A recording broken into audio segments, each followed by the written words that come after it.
તે માળિયામાં માનો રે મોહન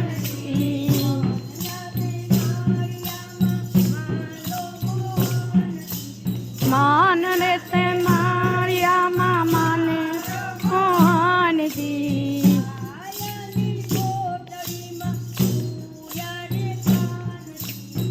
આયાની કોટડીમાં પૂર્યા રે કાનજી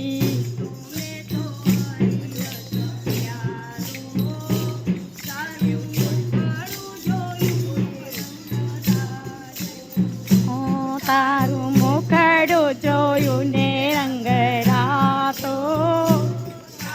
મુખડું જોયું ને રંગરાતો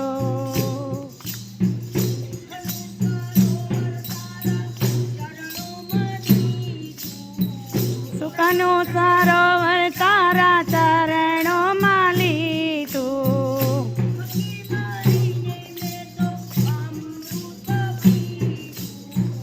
પગી ભરીને મેં તો અમૃત પીધું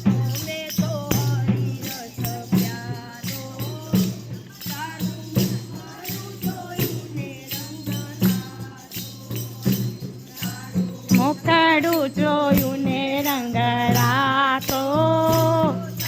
મુખડું જોયું ને રંગરાતો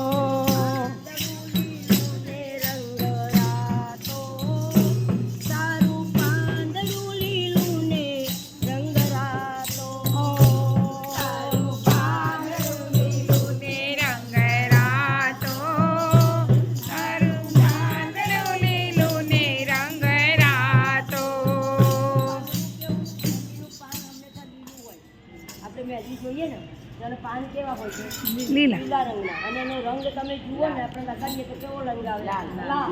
એટલે એનો અર્થ તમને ખબર છે મેદી લોકો મેદી રસમ રાખે છે કે આપણે દીકરી દીકરાના લગ્નમાં એક જ મિનિટ લઉં તમારી વધારે માની તારીખ કહેતા છે પણ મારે બોલવું છે તો દીકરી દીકરીના લગ્નમાં મેદી રસમ રાખીએ છીએ ને કે ભાઈ આ મેદીના દિવસો રાખીએ છીએ બધાને ખબર છે બધા લગ્ન કરેલા હોય છે તો એમાં એનો અર્થ એ થાય કે વરરાજાના પક્ષમાં જે હોય એના જીવનની અંદર એના ઘરની અંદર એના સગાવાલામાં બધે જેમ પેલો લીલા પાનનો રંગ લાલ થઈ જાય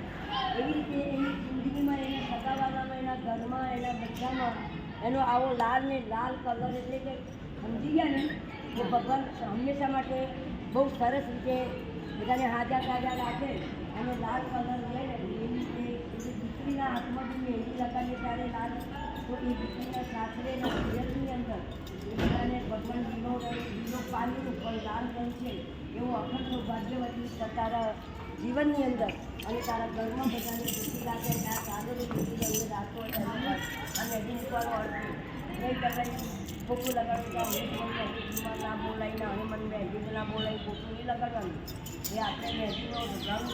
હંમેશા જીવનની અંદર એટલું સરસ રીતે એનો અર્થ સમજાવે છે કે લગ્નમાં જે મહેંદીની રસમ થાય છે એ વર કન્યાના બંને પક્ષમાં કાયમ માટે એ આવું લીલું પાનું લીલું ખરાય એમ તો એ ખરે નહીં તો ઝૂકાય નહીં અને લાલ કલર જે દીકરીના હાથમાં મૂકીએ છીએ ને આપણે એ દીકરીનો રંગ જાય નહીં એટલે ખંડ સૌભાગ્યવતી આ મહેંદીનો અર્થ એ થાય છે બોલીએ